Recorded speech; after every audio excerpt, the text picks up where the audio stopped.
Howard, Like those before me, we want to extend our hearty congratulations to Mayor-elect Brandon Johnson. As a father, as a teacher, as an organizer, this is a historic moment for the city of Chicago. I was fortunate enough to be appointed by Mayor Washington to be the Assistant Health Commissioner, and I want to explain why what those before me have said is so important. In 1989, when Mayor Richard M. Daley took office and I was standing 10 feet away from him at his first press conference, he said, in quotes, "There are too many poor people in Chicago." And he, followed by Emanuel, followed by Lightfoot, have all together done their best to push more black and brown people out of the city than any other city in the United States. We have lost almost 300,000 African Americans by the greatest destruction of public housing in the United States in history, 25,000 units, most of whom have not been replaced, with families still living in Des Moines, Iowa, the Quad Cities, Rockford, and many other cities waiting to get their new apartment with their letter from the CHA from 25 to 30 years ago. No city closed more public schools.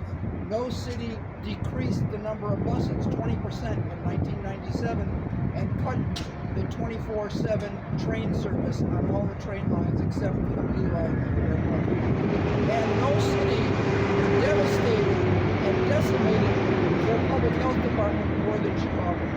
In 1989, on the first day that Mayor Daley took office, the Department of Public Health had 57 facilities.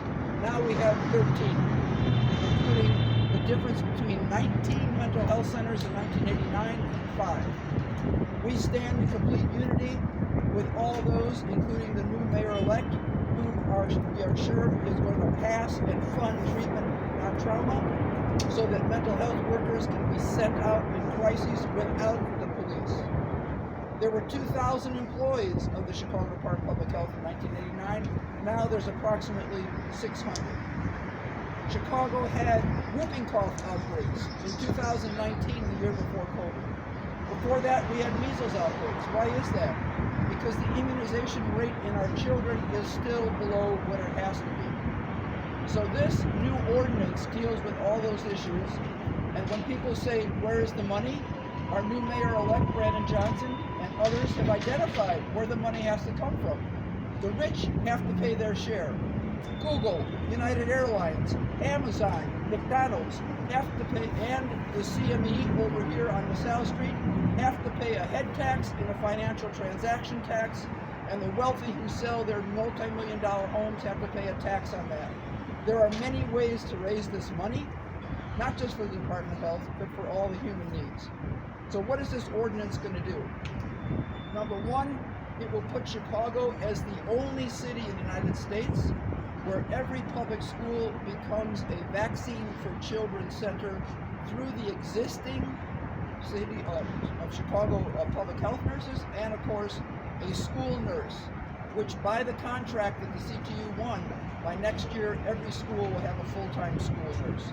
What does that mean? It means that contrary to what happened under COVID, no child will have to leave their school or even their classroom to get any vaccine that they need. Vaccines that are required and or vaccines that are needed. Number two, people from the surrounding community would be hired as community health workers. And working with the Chicago City Colleges and Chicago Public Schools, the nursing programs would be reestablished in several public schools and in all the city colleges that were basically destroyed by the Daley and Emanuel administration.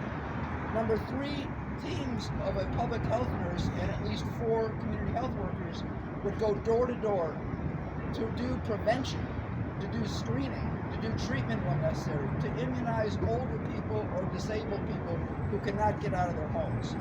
Number 4, environmental workers and building inspectors would be part of the team to deal with the fact that we have thousands and tens of thousands of homes that basically have asbestos, lead, mold, and many other environmental problems. This is not a pipe dream. This is a necessity. And what I'm going to end on is the fact that we are going to be celebrating, or commemorating is the better word, on July 11th of this year, the worst heat wave, the most deadly heat wave in U.S. history that happened 28 years ago, starting on July 11th, 1995. Lynette Sims, the chair of the People's Response Network, myself, and other people are working with the City of Chicago on a grant we just got from the National Oceanic Atmospheric Administration to map the entire city on the hottest day of this year. We know from all the other cities that we mapped, 70 in total, that the question of heat is directly related to racist redlining that's been going on for over 100 years. Those black and brown neighborhoods in every city of the United States have less trees, less parks, less infrastructure, and are up to 20 degrees hotter. How does Mayor Brandon Johnson have to respond, and what can he do differently? Number one, he has to take the response to climate change emergencies, to pandemics, out of the control of the militaristic, police-like Office of Emergency Management and Communication, and put it under the new commissioners, not Dr. Allison Arbiday, who failed miserably